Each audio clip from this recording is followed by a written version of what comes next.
Hello everyone, New Year's Eve. I said today that I would do 2024 best of, and I'm gonna. Got a very sore nose. My son keeps biting it. It's really painful, but he, he's got a good bite on him. Proud of him, so I keep letting him do it. Probably should stop really. But anyway, yeah, best of 2024. Did a bit of research earlier. I looked what everyone else was voting for.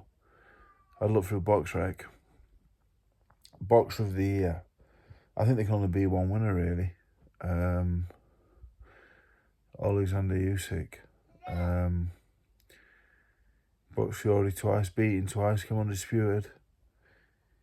It's weird, isn't it? Because, like, Dubois going to pick up the IBF in between, but Usyk is the heavyweight champion of the world. There can only be one, really. If I was world-class heavyweight, I'd probably want this to be 4 titles as well, but I'm not, so as a boxing fan that I am, in every division, there's only really one champion. You know, there's 4 title holders, one champion. Whether they've got 1 belt, 2 belts, 3 belts, or all 4 on the ring or the IBO or whatever, but there's only really one champion. And Usyk is universally recognised as the best heavyweight in the world. He is the heavyweight champion. You know, you go back to the days of, when did they bring more than 1 belt in? 70s maybe? You know, Joe Louis was the man. Marciano was the man.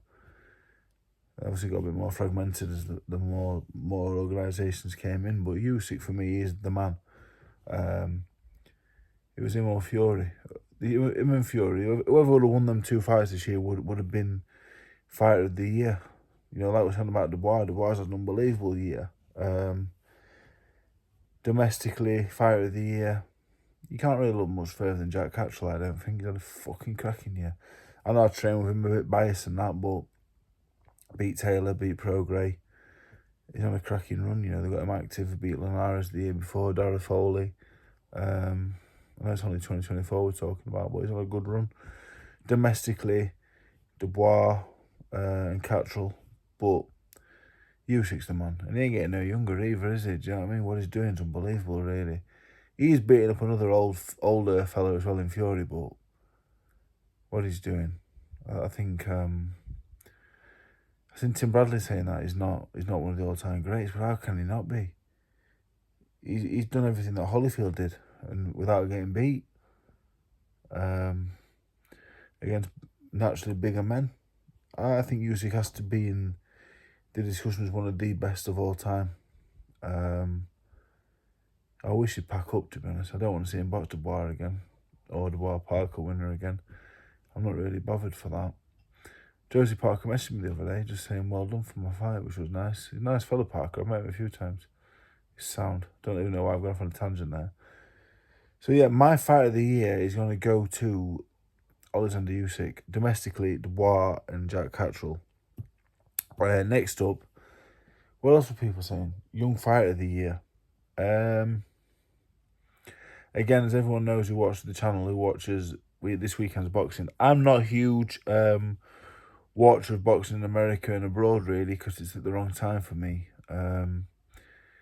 But I think prospect of the year has to go to Atauma, Moses Atauma. He looks the most surefire future world champion, and he's only just turned 20, and he's a heavyweight. So you couldn't really say. So for my worldwide prospects of the year, we're going to have to go with Atauma. For me, the Marius Vac performance was more impressive than the McKean one. I think McKean's an alright fighter.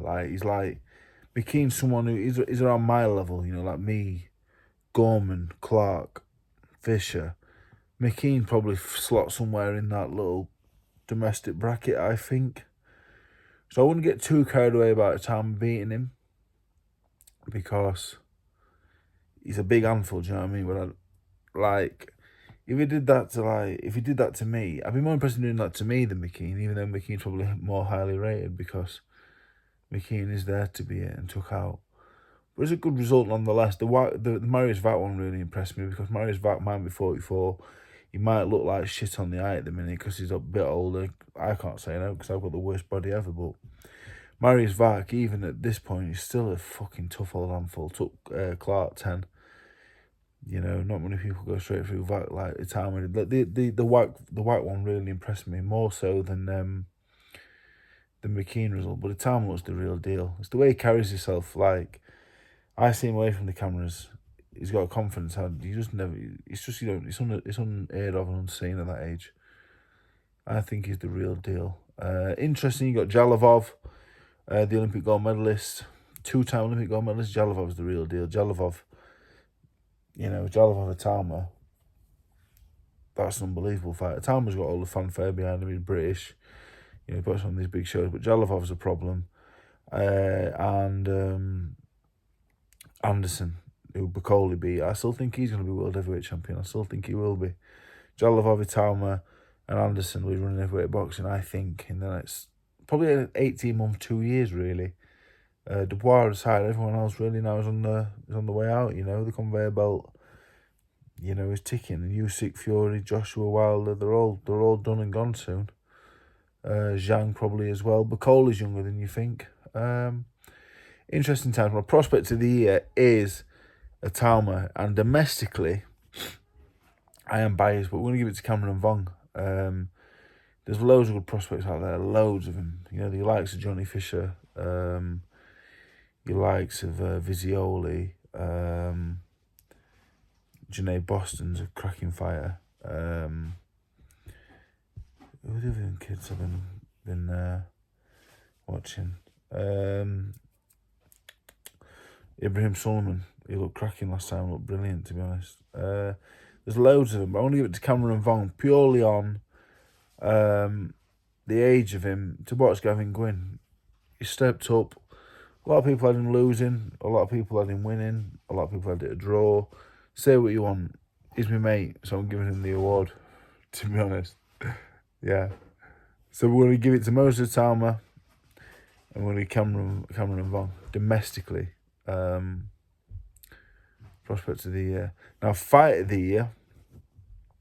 The best fight I saw in 2024 was Wardley and Fraser Clark.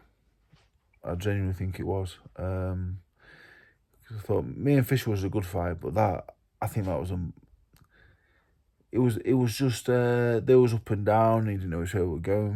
I watched me and Johnny back, and it was a good scrap in that. But you know, the first 2 or 3 rounds was all Fisher, and then the back end of the fight was all me. I did put him over, but he never had me. Like there weren't much excitement in it really. I don't think it wasn't as good as that. That was a brilliant fight. So that's my fight of the year. Other mentions. You know what fight I really enjoyed on the sly? Isaac Chamberlain and Jack Massey. Thought that was a good fight. Been loads of good fights this year.